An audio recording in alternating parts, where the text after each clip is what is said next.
ഇന്നത്തെ വീഡിയോ രസം ഉണ്ടാക്കുന്നതാണ്. രസം ഉണ്ടാക്കാൻ ഒട്ടുമിക്ക ആൾക്കാർക്കും അറിയാം. എന്നാലും നമ്മൾ ഓരോ സ്ഥലത്തുനിന്ന് കഴിക്കുമ്പോൾ ഓരോ ടേസ്റ്റ് ആയിട്ടാണ് തോന്നിയിട്ടുള്ളത്. അത് ചിലപ്പോൾ ഇൻഗ്രീഡിയൻസിൻ്റെ വ്യത്യാസം കൊണ്ടാവാം. ഇന്ന് നമ്മൾ ഉണ്ടാക്കുന്നതും ഒരു സ്പെഷ്യൽ രീതിയിലാണ്. ഇതിന് അധികം ചേരുവകളൊന്നുമില്ല, പക്ഷേ ഒരു സ്പെഷ്യൽ ഇൻഗ്രീഡിയൻറ്റ് ആഡ് ചെയ്യുന്നുണ്ട്. അപ്പോൾ വീഡിയോ കണ്ടു നോക്കാം. രസത്തിനായിട്ട് 2 ടീസ്പൂൺ കുരുമുളകും 2 ടീസ്പൂൺ ജീരകവും ചൂടാക്കിയെടുക്കാം. ഇനി ഇത് ചെറുതായിട്ടൊന്ന് ഡ്രൈ റോസ്റ്റ് ചെയ്തെടുത്താൽ മതി. ജീരകം പൊട്ടി വരുന്നൊരു പാകമാകുമ്പോഴത്തേക്കിന് നമുക്ക് തീ നിർത്താം.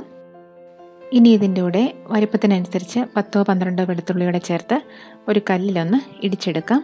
ഒരുപാട് പൊടിഞ്ഞു പോകരുത്, അതുകൊണ്ട് തന്നെ മിക്സിയിൽ പൊടിക്കാതിരിക്കുകയാണ് നല്ലത്. ഈ ഒരു പരുവത്തിൽ പൊടിച്ചെടുത്താൽ മതി. പുളിക്കായിട്ട് ഞാൻ വാളൻപുളിയാണ് ഉപയോഗിക്കുന്നത്, തക്കാളി ചേർക്കുന്നില്ല. ഒരു നെല്ലിക്ക വലുപ്പത്തിൽ വാളൻപുളി എടുത്ത് ഒരു അരക്കപ്പ് വെള്ളത്തിൽ സോക്ക് ചെയ്ത് വയ്ക്കാം. ഇനി രസം തയ്യാറാക്കി തുടങ്ങാം. അതിനായിട്ട് പാത്രം ചൂടാക്കി ഒരു ടേബിൾ സ്പൂൺ എണ്ണ ഒഴിച്ചു കൊടുക്കാം. ഇനി കടുക് ഒന്ന് പൊട്ടിക്കാം. ഇതിലേക്ക് ഒരു വറ്റൽമുളക് ഇട്ട് കൊടുക്കാം.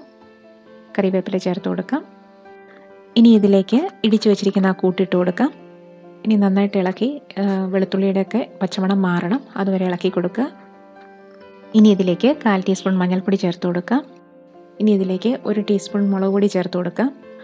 സാധാരണ മുളക് പൊടിയാണെങ്കിൽ ഇത്രയും മുളക് ചേർക്കണ്ട, ഞാൻ മിക്സാണ് ചേർത്തേക്കുന്നത്. എരിവിനനുസരിച്ച് മുളക് പൊടി ചേർക്കുക. മുളക് പൊടിയുടെ പച്ചമണം മാറിക്കഴിയുമ്പോൾ ഇതിലേക്ക് പിഴിഞ്ഞ് വെച്ചിരിക്കുന്ന പുളി ചേർത്ത് കൊടുക്കാം. ഇനി നന്നായിട്ടൊന്ന് ഇളക്കി ഒന്ന് ചെറുതായിട്ട് തിളപ്പിച്ചെടുക്കുക. ഇനി ആവശ്യത്തിന് ഉപ്പ് ചേർക്കാം.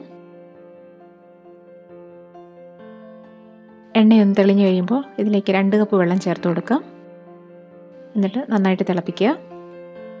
ഇനി ഇതിലേക്ക് 1/4 ടീസ്പൂൺ കായപ്പൊടി ചേർത്ത് കൊടുക്കാം. ഇനി ഉപ്പും പുളിയൊക്കെ പാകമാണോ നോക്കുക. ഞാൻ അല്പം കൂടി ഉപ്പ് ചേർത്ത് കൊടുത്തു, അതുപോലെ തന്നെ പുളി അല്പം കൂടി വേണ്ടി വന്നു. എല്ലാം കൂടി ഒരു ചെറുനാരങ്ങയുടെ സൈസിൽ പുളി ചേർത്തിട്ടുണ്ട്. പുളി അല്പം മുന്നിട്ട് നിൽക്കണം. ഇനി ടേസ്റ്റ് കൂട്ടാൻ നമ്മുടെ സ്പെഷ്യൽ ഇൻഗ്രീഡിയൻറ്റ് ചേർക്കാം. 1/2 ടീസ്പൂൺ ശർക്കരയാണ് ചേർത്ത് കൊടുത്തത്. ഇത് കൂടരുത്, ശർക്കരയില്ലെങ്കിൽ 1/4 ടീസ്പൂൺ പഞ്ചസാര ചേർത്താലും മതി. ഇനി ഇതിലേക്ക് 2 തണ്ട് മല്ലിയിലയും കൂടെ ചേർത്ത് കൊടുക്കാം.